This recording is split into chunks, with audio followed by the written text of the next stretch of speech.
Halo Bapak, Ibu, dan Saudara-saudari yang dikasihi Tuhan. Hari ini kita berjumpa lagi untuk bersama-sama merenungkan firman Tuhan. Maka dari itu sebelumnya mari kita mempersiapkan hati kita, mari kita memfokuskan diri kita hanya kepada Tuhan, mari kita berdoa.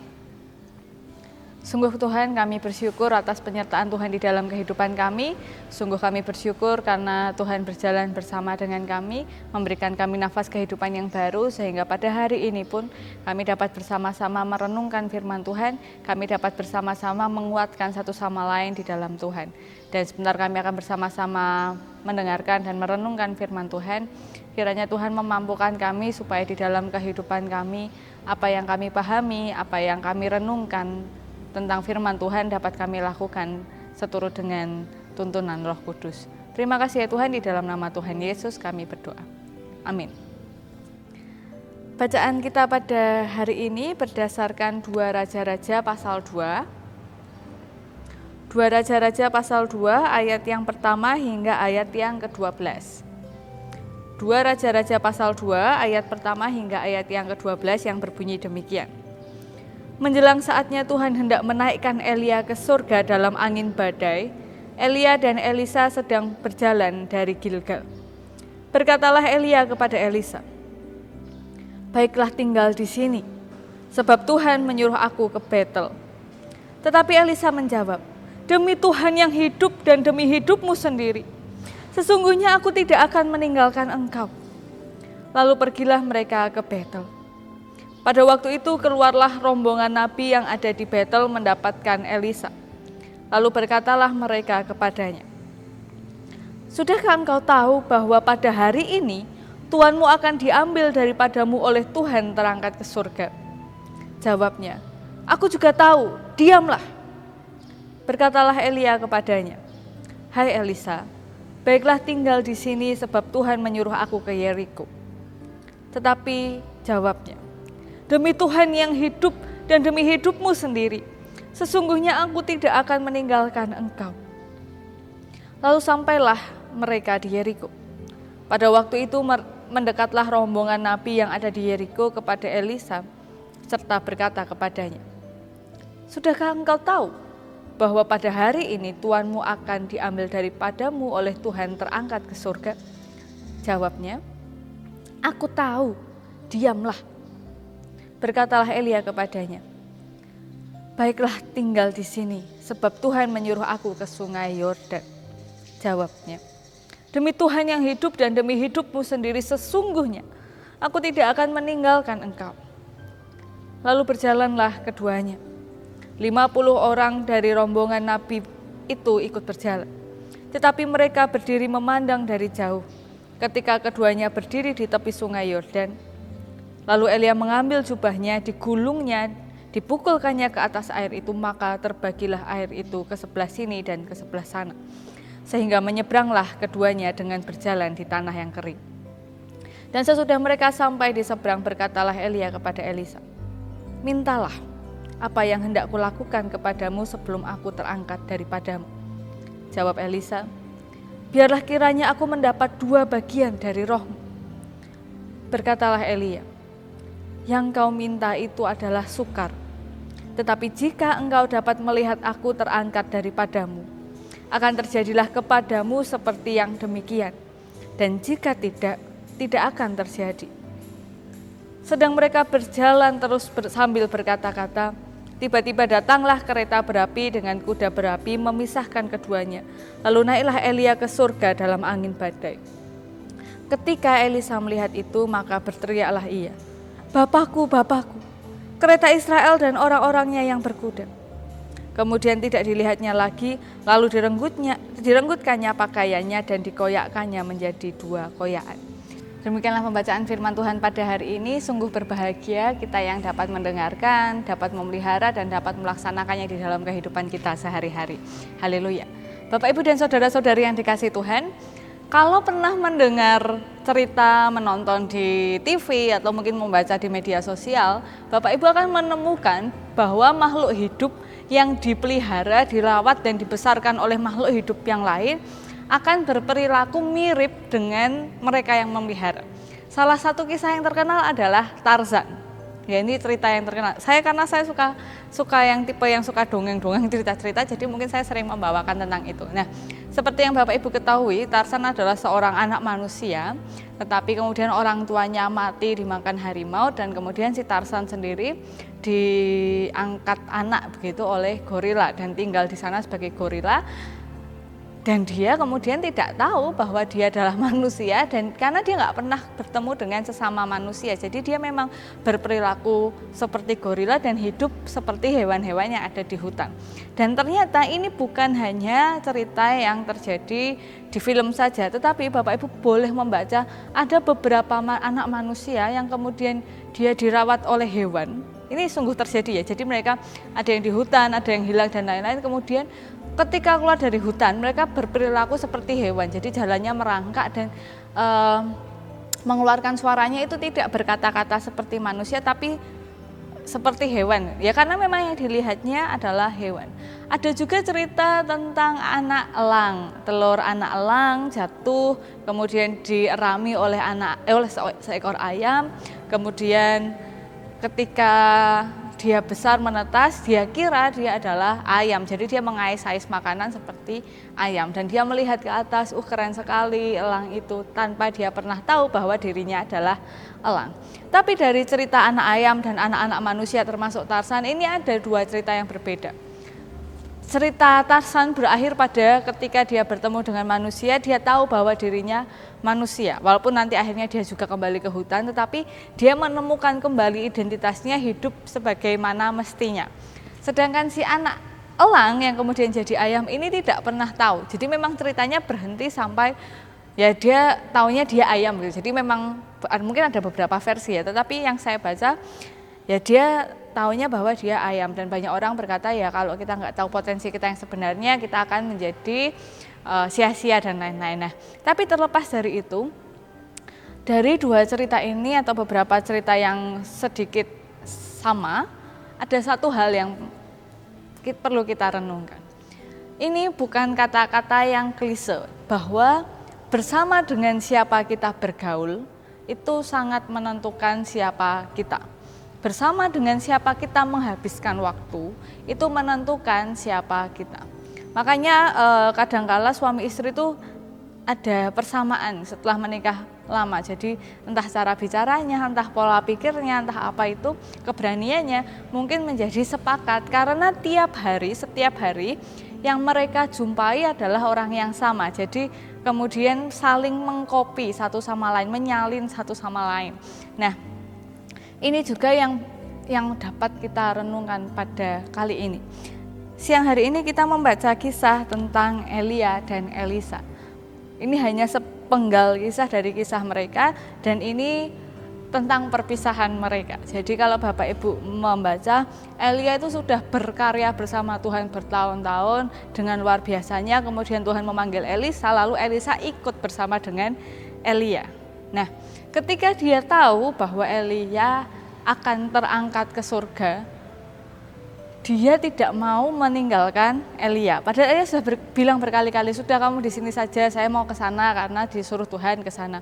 Enggak, aku enggak mau. Lalu dia ikut lagi, lalu sampai di sana dia tidak mau, dan sampai akhirnya dia tetap ikut dengan Elia. Tapi perlu kita catat di sini bahwa ada perbedaan antara Tuhan Yesus yang naik ke surga dan Elia yang naik ke surga.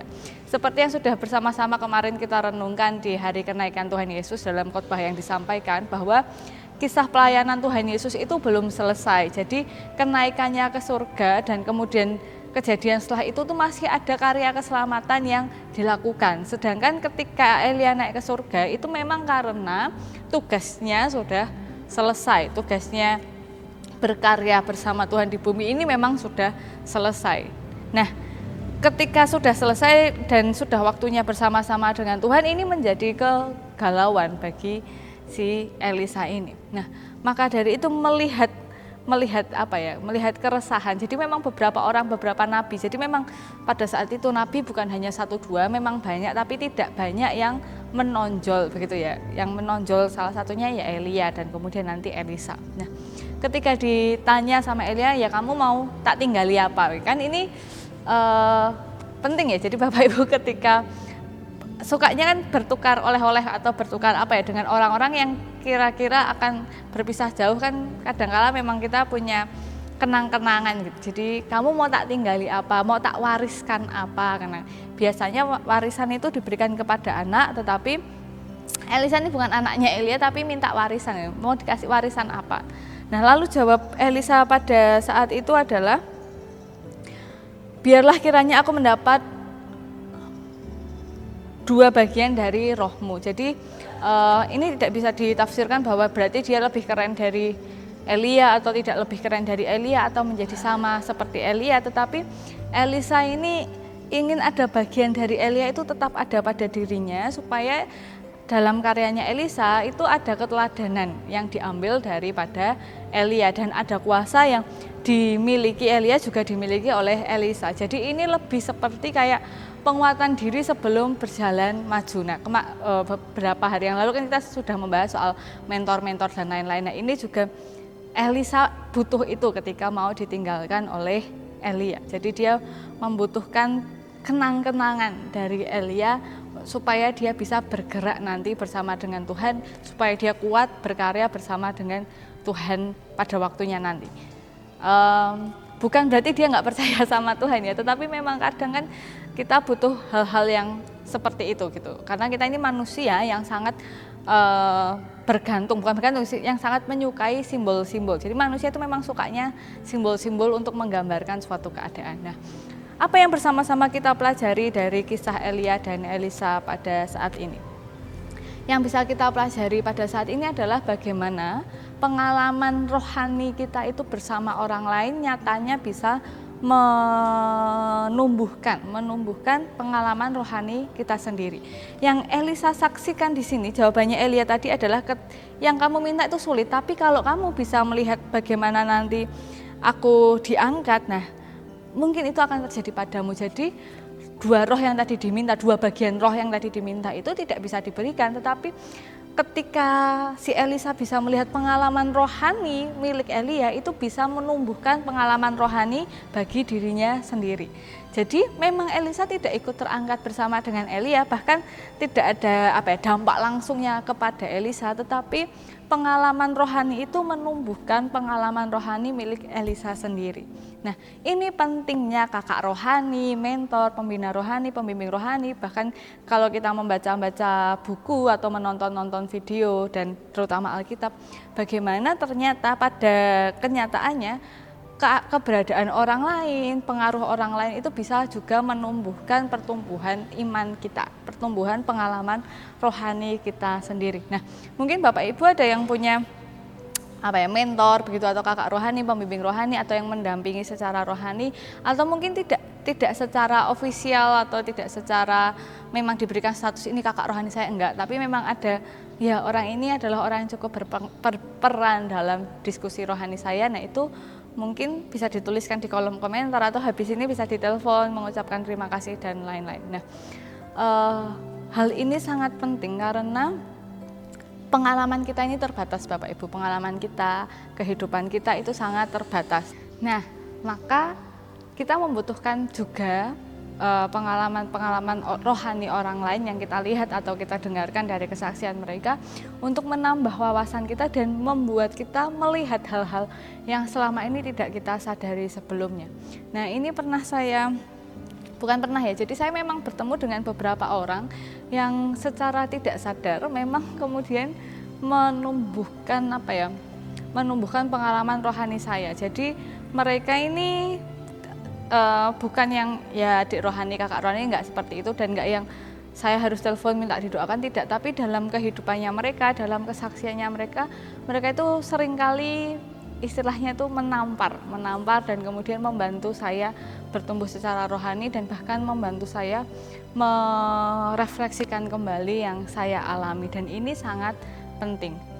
Salah satu hal yang saya sangat ingat saat itu adalah ada seorang perempuan, dia ini teman kerja saya ketika saya masih menjadi guru, dan perjumpaan kami sangat singkat karena beberapa bulan setelah saya mulai kerja beliau harus resign karena ada panggilan di tempat lain yang memang lebih luar biasa. Tapi saya masih ingat, jadi ketika saya pertama kali masuk, saya agak kesulitan beradaptasi. Nah, kemudian dia mendatangi saya, kemudian dia bilang begini, dulu ketika saya bekerja di sini, saya sampai stres dan telinganya itu berdenging. Jadi karena murid itu kan di kelas ramai sekali ya, jadi di kamar kosnya itu dia masih mendengarkan suara-suara ramai, bahkan sampai berdenging, sampai dia menutup semua jendela dan mematikan lampu, dan dia menangis seharian, beberapa hari karena hal itu. Nah, kemudian itu diceritakan kepada saya, dan kemudian kami sharing, dan kemudian dia bilang gini, coba kamu perhatikan setiap orang yang ada di ruangan ini. Kalau kamu perhatikan setiap orang di ruangan ini, kamu perlu pahami satu hal, mereka semua ini adalah orang yang hebat.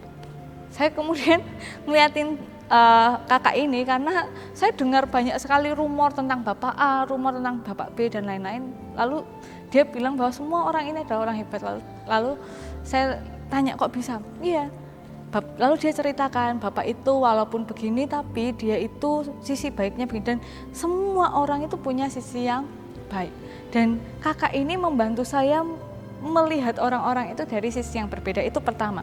Yang kedua, kami ini satu kelompok di Kambium, jadi waktu itu ada kelompok tumbuh bersama di antar guru-guru dan karyawan. Nah, kami ini satu kelompok, dan saya sering sekali mendengar sharing-sharingnya, cerita-ceritanya, dan itu menggugah saya, bagaimana mungkin ada seorang sebaik itu, bagaimana mungkin kok dia sangat positif, bagaimana mungkin, dan dia mengingatkan saya berkali-kali, kamu ini katanya, dia dengarkan, kamu ini katanya nanti suatu saat bisa jadi pendeta, nah coba kamu pikiranmu itu kamu ubah sedikit dan lain-lain. Jadi dia menolong saya dalam banyak hal, dan kami nggak pernah yang mari doa bersama, nggak pernah, tapi dari hal itu dia sangat membantu pertumbuhan pengalaman rohani saya. Jadi Bapak Ibu sekalian, kalau hari-hari ini pengalaman rohaninya atau apanya merasa kering atau butuh dikuatkan, nah silahkan mencari orang-orang yang kira-kira dapat bersama-sama membangun kembali, bersama-sama bertumbuh dalam pengalaman rohani. Dan Elisa sangat-sangat beruntung begitu ya istilahnya, karena dia punya Elia sebagai mentornya. Bahkan pengalaman rohani yang tidak disaksikan oleh banyak orang, ia saksikan bagaimana Elia saat itu meninggalkan Elisa.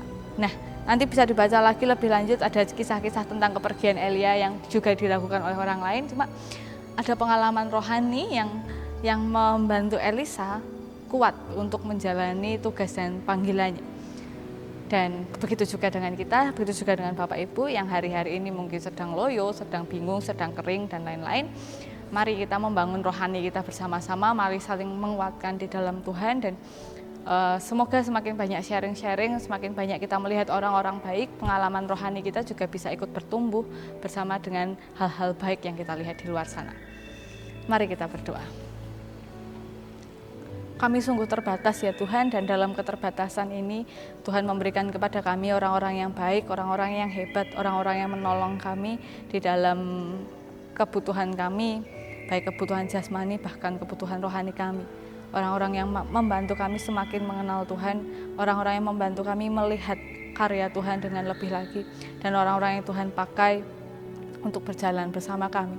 Dan kiranya Tuhan juga memampukan kami supaya kami pun dapat jadi sesama bagi orang-orang di sekitar kami, sesama yang juga bersama-sama dapat bertumbuh di dalam iman kami kepada Tuhan. Terima kasih ya Tuhan, di dalam nama Tuhan Yesus kami berdoa. Amin.